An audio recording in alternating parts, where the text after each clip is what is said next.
뭐 법이 우리나라 법치국가이기 때문에 다 규정을 움직이지 않습니까? 뭐 공무원들 찾아가가지고 뭐 해라 하면 규정이 있니 없니 그걸 하잖아요. 그래서 우리 모든 대한민국의 어떤 그 권력은 법에 의해서 움직이는데 그 모든 법은 헌법에 맞아야 돼요. 헌법에 맞지 않으면 다 효력이 없다. 이해가시죠 여기까지? 그래서 이제 우리가 헌법재판소가 설치가 됐는데 헌법이 현실적으로 어떤 기능을 하는지 그것만 1분 정도 설명하고 좀 10분 만에 마셔야 되기 때문에 쪼갰어요. 우리가 좀 재밌는 이야기를 한번 하면은 옛날에 간통죄라고 있었어요. 간통죄. 제가 이게 이제 2003년, 4년 중에 부산지검에 그 제가 초임검사로 이제 발령받아서 그 근무를 했거든요. 근데 이제 간통죄가 혹시 김현재 간통죄가 뭔지 아십니까? 야동 안 해보시니까 잘 모르시네. 한번 해보셔야 되는데, 이게 참. 네, 옛날에는 이 세상 헌법이 얼마나 중요하냐면 지금은 간통하면은 그게 제도가 되지도 않아요, 실제로. 그리고 요새 뭐 바람 한번 푸는 게 그게 인생의 즐거움이지 누가 그걸 가지고 뭐 처벌된다고 누가 생각합니까? 근데 제가 검사 때 제가 이제 2003년도니까 오래된 거 아니잖아요. 10년 됐는데 그때 초임 때는 이제 그 초임 검사들한테 간통죄를 잘 많이 배당하거든요. 그게 솔직히 뭐 조사할 게 별로 없잖아요. 했냐 안 했냐? 안 했다. 했냐 안 했냐? 안 했다. 할 정도로 했냐 안 했다. 진짜 했냐 안 했다. 그 하다 이게 그래서 그 간통이라는 거는 이제 배우자가 있는 사람이 다른 이성하고 이제 잠만 자면 안 돼요. 해야 돼 무조건. 옷 다 벗고 싶다. 안 하면 간통이 아니야. 이 법도 희한한 건데 하여튼 그래요. 내가 왜 그래서 법을 왜 그렇게 만들어놨는지 모르겠는데 그래서 이제 간통죄 조사를 하다 보면은 이제 그 남편이 바람 피지 않습니까? 그러면 이제 마누라가 이제 사람들 시켜가지고 몰래 사진 찍잖아요. 모텔 앞에서 사진 찍고 또 모텔 문 팍 들어가지고 둘이 옷 벗고 있는 거 사진 찍고 해가지고 옷 벗고 있는 거 둘이 옷 벗고 있었다. 그래가지고 들대면서 야 바람 피했지 하면은 옷만 보고 있었는데 왜 바람 피냐? 그게 법적으로 맞다니까요. 아까 간통죄는 해야지 간통이거든요. 근데 옷만 벗고 있었다. 더워서 옷 벗고 있었다. 그냥 이야기만 하려고 했는데 너무 더워서 옷 벗고 있었다. 이건 간통죄가 안 돼요. 그래서 제가 이제 이 검사들하고 진짜村에서 손 털고 진짜 힘들게 검사가 됐는데 하루 정도로 했냐 안 했냐 물어보고 있으니까 제가 되게 이 자존감이 들어지더라고요. 솔직히 이 새끼들이 이 연놈들이 이거 했냐 아니 그게 나하고 무슨 상관이야 이게. 했으면 했고 안 했으면 안 했지 왜 국가에서 비싼 월급 받는 사람이 이런 걸 조사해야 되냐 이런 생각이 엄청 들더라고요. 그래서 옛날에는 간통죄를 하면 구속까지 시켰어요. 구속까지. 맞죠? 비문계는. 네, 신문에 나오고 뭐 그게 뭐 지금 젊은 사람들한테 이야기하면 이해가 안 될 거예요. 그까지 구속. 그게 무슨 구속시키냐 이런 생각이 들 거예요. 근데 옛날에는 이 간통을 했다는 거는 그거는 뭐 이제 어떤 사기 사건이나 이런 것보다 훨씬 더 치욕스럽고 그리고 간통을 당한 이제 이게 남편이 바람피거나 여자가 바람피웠다. 특히 여자가 바람피웠다. 그럼 그 가정을 지키고 있는 남자의 어떤 자존감이나 이런 게 너무 상하잖아요. 그래가지고 그 분노가 엄청 심해가지고 막 왜 어떻게 저런 년을 갖다가 구속을 안 시키냐 막 그래서 내 생각에는 저년이 어때서 한 번 다른 남자하고 잘 수도 있지 왜 일단 서로 솔직히 그때 총각이었고 워낙 그때는 여기 성매매 요소가 많아가지고 저도 뭐 이렇게 뭐 자유롭게 살 때라서 뭐 한 번 잘 수도 있는 걸 자꾸 왜 구속을 시키라고 그러냐 이런 생각이 솔직히 들었었거든요. 근데 어쨌든 그랬는데 간통죄 하나를 보면은 한쪽으로는 가족 제도라는 걸 우리가 보호를 해야 되잖아요. 가족 제도라는 걸. 아무나 이게 성관계를 가족 결혼을 했는데 아무 남자하고나 아무 여자하고나 자면은 가족 제도가 보호가 안 되잖아요. 근데 이제 이 헌법에 보면은 인간은 행복을 추구할 권리도 있고 인격권이 있거든요. 인간이 어떤 성관계는 되게 사생활적이고 인격적이거든요. 그래서 사람은 가족 제도 이전에 내가 하고 싶은 놈하고 할 자유가 있는 거예요, 사실. 나도 좀 가족 제도 물론 어쩌다 보니까 저놈하고 결혼했지만 해보니까 별 재미도 없고 별로 하고도 싶지도 않아. 나는 저놈하고 하고 싶어. 이러면 좀 결정권 인간은 있는 거예요. 그걸 이제 법적 용어로 성적 자기 결정권이라고 하거든요. 성적인 결정을 해야 할 권리가 있다. 인격권. 옛날 사람들 조선시대 생각하면은 말도 안 되는 소리죠. 그게 말이 되냐. 네가 한 남자를 선택했으면 평생 약속을 지켜야지. 무슨 걔도 아니고 그 사람이 아무나 하면 되냐 이렇게 되지만 지금은 민주주의 국가이기 때문에 누구든지 아무리 결혼을 했지만 내가 결혼을 해서 성적인 충실 의무가 있지만 그거는 내가 그 사람하고 계약을 어긴 거에 불과한 거지 약속을 어긴 거에 불과한 거지 그걸 가지고 범죄를 할 건 아니다. 그런 거지. 우리가 약속을 어겼다고 해서 합방하는 거 아니잖아요. 내가 예를 들어서 저 사람하고 나하고 집을 나한테 팔기로 했다. 집을 팔기로 해가지고 계약금을 줬는데 내가 그냥 다른 데 팔아봤다. 계약을 위반하는 거는 그렇다고 감방 가지 않거든요. 계약금만 떼일 뿐이지. 근데 이 간통죄는 옛날에 감방 가고 처벌했단 말이에요. 그러면 이제 이게 과연 국가에서 감방에 보낼 일이냐. 사람이 존엄성이라는 게 있는데 이렇게 해서 이제 문제가 될 수가 있었어요. 그래서 이제 헌법재판소에서 위헌 결정을 했어요. 가족제도를 보호하는 것도 중요하지만 인간의 성적인 자기 결정권, 내가 존엄하고 하고 싶다는 그 결정권, 그게 더 존중돼야 된다. 해가지고 간통죄는 위헌이 돼서 지금은 바람표도 안 잡아가요. 그래도 뭐 그렇다고 해서 그렇다고 또 바람을 더 피는 것도 아니더라고. 원래 그 바람 피는 게 법으로 금지돼야 재미가 있는 건데 해석하니까 더 안 해야지. 하여튼 그게 그런 게 이제 헌법이거든요. 헌법. 그게 이제 헌법이 어떤 역할을 하는지 이해가십니까? 자, 박근혜 대통령이 탄핵이 됐는데 우리가 진보 쪽에서는 그 탄핵 저런 대통령이 어딨냐 깜빡이 쳐내야 된다 해가지고 진보 쪽에서는 촛불 집회도 하고 막 했잖아요. 근데 또 한편에서는 아니 박근혜 대통령이 뭘 그리 잘못했길래 대통령까지 내려와야 되냐, 돈을 받았냐, 바람을 피웠냐. 그 사람은 또 그분은 또 결혼도 안 했기 때문에 바람 피워도 법적으로 문제 없어요 사실은. 근데 왜 한마디로 말해서 대통령 가지고 그런 탄핵을 하니 그러냐 이렇게 이제 여러 가지 이제 충돌적인 이야기들이 있잖아요. 결국은 그런 사회적 갈등, 진보나 보수 또 여러 가지 생각의 차이에 의한 사회적 갈등을 지금은 최종 해결하는 최종 결정을 하는 데가 바로 헌법재판소입니다. 그래서 헌법재판소는 오직 헌법의 판단으로 헌법적 가치로 판단을 하거든요. 헌법에 박근혜 대통령 헌법재판소 결정문에 보면은 헌법을 지킬 의무가 있는데 대통령은 헌법을 지킬 의무가 있는데 헌법을 지키지 않았다. 그런 내용이 나오거든요. 그래서 이제 그것뿐만 아니고 지금 양심적 병력 거부라고 있어요. 말하자면 이제 여호와의 증인 그런 신도가 있거든요. 여호와의 증인들은 총을 들면 안 돼요. 그 교리가 집총 거부라고 하는데 그래서 이제 군대 갈 때 되면 이제 우리가 병력법상 군대를 안 가면은 징역을 차리게 돼 있어요. 그래서 제가 이게 시대가 이제 한 10년 동안에 우리나라가 너무 많이 변해가지고 제가 검사할 때만 해도 여호와의 증인이라고 안 가면은 그냥 당연히 감방 치르면 되지 이렇게 생각했어요.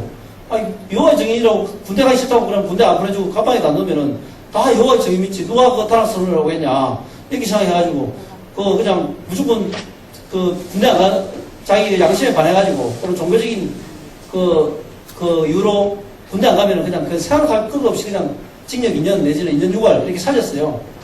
근데 이제 그게 또 세상이 또 바뀌다 보니까 그게 문제가 있는 거 아니냐. 우리 헌법에는 종교의 자유도 있고 양심의 자유도 있는데 내 종교의 자유에 의해서 그 군대를 안 가려고 하는 거를 감방에 있는 거 어떻게 하냐.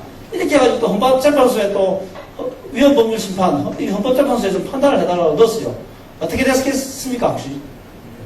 위헌, 우리 회장님 아시네. 예. 완전 위헌은 아니고 나라에서 군대 안 가는 사람에 대해서 처벌하는 건 맞는데 대체 복무를 시켜라. 뭐냐면은 공익근무요원이나 이런 것처럼 군대 총을 드는 것 대신에 국가에서 공익적 일이 되게 많잖아요. 뭐 동사무소 가서 일도 할 수도 있고 청소를 할 수도 있고. 근데 이제 그렇게 되면은 헌법재판소 재판관들이 되게 앉아서 되게 도사이 많아요.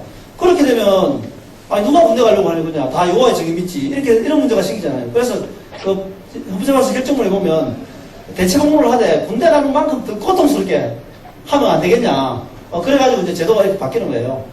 그리고 이제 노무현 대통령 때는 수도를 갖다가 서울에서 세종시로 옮기는 법을 만들었어요. 국회에서 국민들한테 안 물어보고 국회의원들이.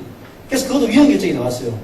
왜냐하면 서울이 수도라고 하는 거는 이미 헌법 조문에는 없지만 우리 국민들한테는 헌법 정도로 이미 당연히 그건 우리 국민들은 조선시대부터 서울이 수도라는 거는 우리 국민들의 헌법적인 수준으로 딱 가치가 박혀 있는 거다. 그거를 국회의원들 몇 명이서 법을 만들어 하는 거는 잘못됐다. 이렇게 됐어요. 그래서 이제 모든 게 이제 헌법적인 기준으로 따라서 우리나라에 이제 앞으로 문제들이 자꾸 해결돼요. 그래서 이제 국민들이 옛날에는 헌법을 뭐 대통령도 안 지켰고 다 안 지켰기 때문에 몰라도 괜찮아요. 근데 지금은 이제 헌법을 지켜야 되거든요. 안 지키면 탄핵이 되고 또 헌법재판소에서 결정을 해주고 법이 잘못됐으면 법을 무효를 시키고 굉장히 헌법이 중요하기 때문에 헌법을 알아야 된다. 그래서 헌법을 지금 뭐 시간이 10분밖에 없는데 이거 헌법 공부하려면 한 3년 걸리는데 어쩌다겠어요. 그래서 엑기스만 그렇습니다. 그래서 내용 수없고 헌법이 이제 요것만 읽고 마치겠습니다. 밥 먹어야 되니까. 헌법이 이제 어떻게 되냐면은 전문이죠. 전문. 우리가 뭐 이렇게 글 쓸 때 전문 이런 거 있잖아요. 제일 중요한 거를 갖다가 이 문장으로 써놨어요. 한 문장이에요, 한 문장. 영어만 보면 사실은 다 돼요, 사실. 그 뒤에는 뭐, 영화 같은 노는 대한민국 축구는 국민에게 있다. 대한민국 민주공화국이다. 뭐 이런 거. 아까 또 그 강사님이 말했던 대한민국 영토는 한반도와 거푸스도 소란다. 이런 이제 조문이 이제 쭉 노는 거예요. 그리고 국민은 무슨 권리가 있고 무슨 의무가 있고 뭐 이런 참 많은데 그건 다음 기회에 하고 전문만 빨리 읽고 마치겠습니다. 그래서 이제 이 전문은 그 당시에 이제 우리가 해방된 다음에 유진호 선생이라고 그분이 이제 기초를 했는데 그때 이제 우리가 한번 상상을 해보면 일본 놈들한테 시달리다가 갑자기 해방이 됐잖아요.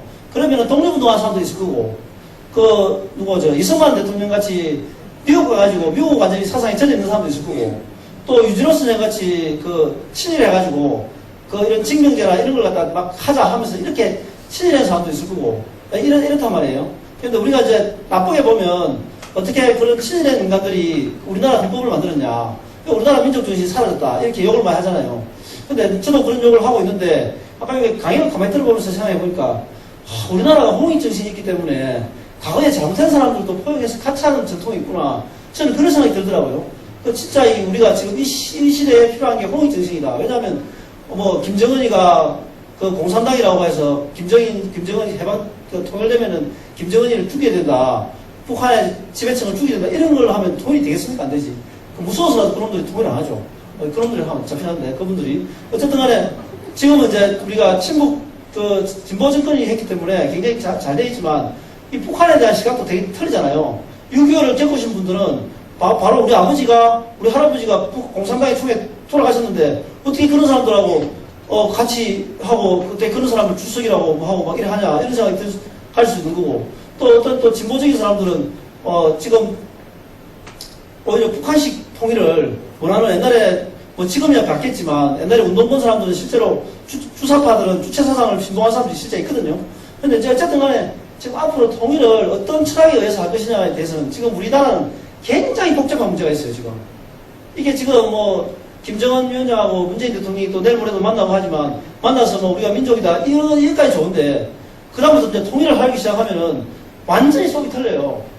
우리 남한만 해도 그래, 남한만 해도 야, 우리는 절대 자본주의를 포기할 수 없다. 그리고 북한에 독재하는 나라하고 어떻게 우리가 같은 나라가 될 수 있냐. 이렇게 생각하는 사람도 있고, 북한에 독재를 하는 나라도 우리 같은 민족이니까 하자. 통일하자. 이런 사람도 있을 수 있고, 지금 이 통일에 대해서도 이 가치가 어마어마하게 많아요, 지금. 근데 과연 이런 걸 지금 앞으로 어떻게 극복할 것이냐. 이게 지금 굉장히 중요한 문제거든요. 이게 지금 사실은, 김정은 위원장과 문재인 대통령이 만나서 이렇게 좀 하고 발장도 끼고 하는 것도 중요하지만 우리 결혼도 그렇잖아요. 서로 오빠 사랑해 해가지고 발장 끼고 뽀뽀하고 그런 게 중요한 게 아니라 그다음부터 집을 어떻게 살 거고 애를 어떻게 키울 거고 솔직히 시어머니를 어떻게 모시고 그게 더 중요하거든요. 그러니까 앞으로 우리가 이게 통일이라는 거는 이런 이념적인 문제 때문에 굉장히 복잡한 문제가 있어요. 근데 그걸 해결하려면 결국은 헌법으로 들어와야 돼요.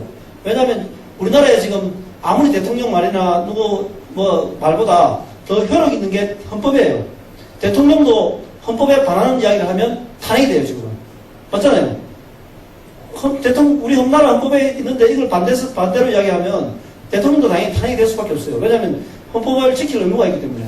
그래서 헌법이 정말 중요하다. 그래서 이제 우리 헌법에 보면 이건 알고 있어야 돼요. 우리 국회의원들이 뭐라고 하면 야, 네가 우리나라 헌법을 딱 펴보면 제일 첫 문장이 뭔지 아냐? 이렇게 물어보세요. 헌법, 그건 다 알지. 첫 문장이 헌법인 거는. 헌법 그거 말고 그 다음에 누가 넣느냐. 이렇게 한번 물어보세요. 아는 인간들이 아무도 없을 거예요, 아마. 그거는 우리가 이 국학원 또 우리 세미나 듣는 분들은 꼭 외우고 있어야 돼요. 한번 같이 해볼까요? 유구한 역사, 제가 한번 선창할 테니까 똑같이 읽어보세요. 유구한 역사와 전통에 빛나는 우리 대한국민은 시작! 유구한 역사와 전통에 빛나는 우리 대한국민은 목소리가 유구한 역사가 전혀 없어요. 이래가지고 안 되고 좀 더 유구한 역사와 정말 찬란한 전통에 빛나는 전통이 있는 우리 한민족으로서 한번 읽어보겠습니다. 좀 마음과 기운을 모아서 다시 시작! 유구한 역사와 전통에 빛나는 우리 대한국민은 네, 헌법이 굉장히 문학적인 법, 이건 법도 전 세계 법을 봐도 이렇게 멋있는 문구가 있는 헌법은 하나도 없어요.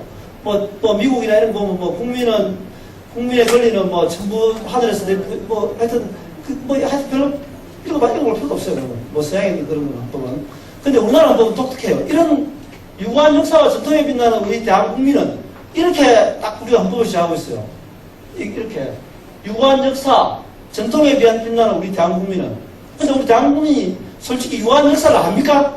또 전통에 대해서 자긍심 있습니까? 이게 안 된다는 거예요. 이게 헌법을 왜 이렇게 쓴지 아세요? 좀 지나가면 알지. 다시 바꾸. 뒤에 좀 넘겨주세요. 네, 지금 이 헌법을 만들 때는 우리가 해방된 바로 직후예요. 그래서 그때 친일을 했든 어쨌든 친일한 사람들도 뭐 기분 좋게 하겠어요. 못 죽어서 그냥 하는 거지.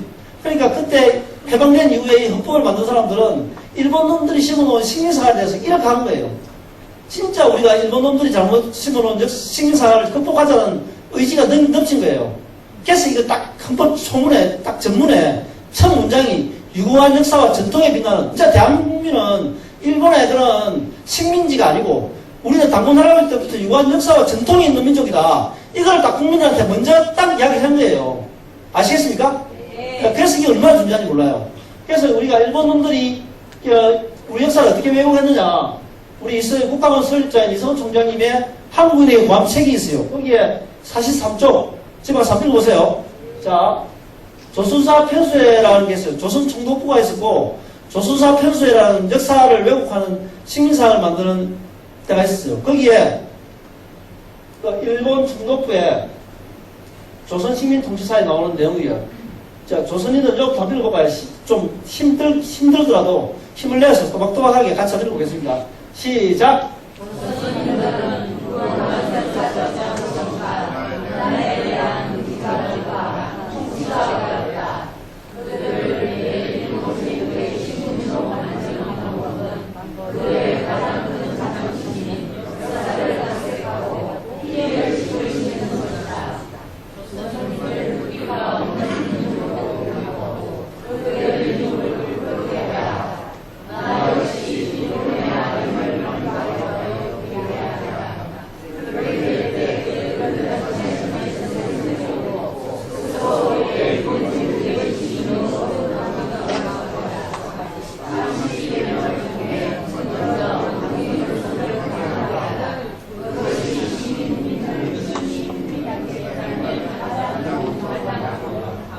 이게 일본 놈들이 했던 식민사관입니다. 근데 그게 지금까지도 헌법에는 그래서 그때 뭐 유진호 선생님 친일했던 어쨌든 간에 이제 일본이 망했으니까 우리 역사를 바로 찾자. 또 우리의 찬란한 문화를 바로 찾자. 이제 일본 놈들이 도망갔으니까 이렇게 하고 이제 헌법을 딱 만드는 거예요. 그래서 헌법 첫 문장에 유구한 역사와 전통에 빛나는 우리 대한국민은, 대한국민은 일본 놈들의 쪽발들의, 일본 사람들의 대일본 제국의 식민이 아니라, 이제는 우리 당군 할아버지의 찬란한 문화와 유구한 역사가 있는 민족이다. 이거를 국민들한테 딱 이야기를 하고, 앞으로 대한민국을 이끄는 놈들은 이걸 제일 처음 해라. 우리가 제일 중요한 걸 제일 먼저 쓸 거 아닙니까? 이걸 제일 처음 해라고 이렇게 헌법에 만드는 거예요. 근데 이승만부터 쭉 역사를 갖고 있는 대통령들이 이걸 한 대통령이 아직도 한 명도 없어요. 뭐 우리가 여기에 부산에서도 대통령이 2분이나 나오셨지만 꼭 혹시 추석 때 내려오시면은 이 이야기 좀 해주세요. 대통령이 해야 될 일은 유구한 역사와 전통에 빛나는 우리 대한민국 국민을 만드는 거다. 그걸 꼭 김의원님 혹시 아시면 좀 이야기 해주십시오. 저는 잘 몰라가지고. 그래서 다음 장 한번. 결국은 당군 역사를 부정하는 게 식민사관의 핵심이에요. 왜냐하면 당군 역사를 싹둑 해버리면 우리가 2000년이 날아가 버려요. 그럼 우리가 지금 반만 년 서 중에 한 2000년 정도밖에 역사가 안 남아요. 그러니까 일본 사람들은 삼국시대부터 역사가 시작됐잖아요. 그러니까 우리가 뭐 뿌리가 없는 민족이 된 거죠. 이 역사의 머리를 싹 잘라버리니까 뭐 뿌리가 없죠. 그래서 우리가 국학원이 여기 뭐 다 게시물이 같이 동참했겠지만 우리가 당군상 세우기 운동을 했지 않습니까? 이런 역사를 바로 세우기 위해서. 그래서 뭐 기독교인들이 또 당군상 해석하고 이런 일이 있었고, 지금 보면은 한국인에게 고함 41페이지 보면은 미국 교포자료가 저희가 배우기로는 한국에는 고유한 전통문화가 없으며 있다면 그 주변국인 일본과 중국을 아르다. 이렇게 지금 외국에서 가르친다는 거 아닙니까? 미국에서. 이거는 미국이나 그 외국의 문제가 아니고 우리가 잘못한 거예요. 우리나라 국민들이 헌법에도 있는 건데, 헌법에, 대통령은 원래 이렇게 대통령 취임하면은, 대한민국 대통령은 헌법을 수호하고 이렇게 다 선서를 하거든요. 그 선서를 하면 뭐합니까? 헌법의 내용을 모르는데, 유구한 역사를 먼저 살려야 될 거 아닙니까? 그래서 지금까지 그런 대통령이 한 번도 없었다. 하여튼, 문재인 대통령 아시는 분 있으면 좀 이야기 좀 해주시면 감사드리겠습니다. 다음 장 한번 봅시다.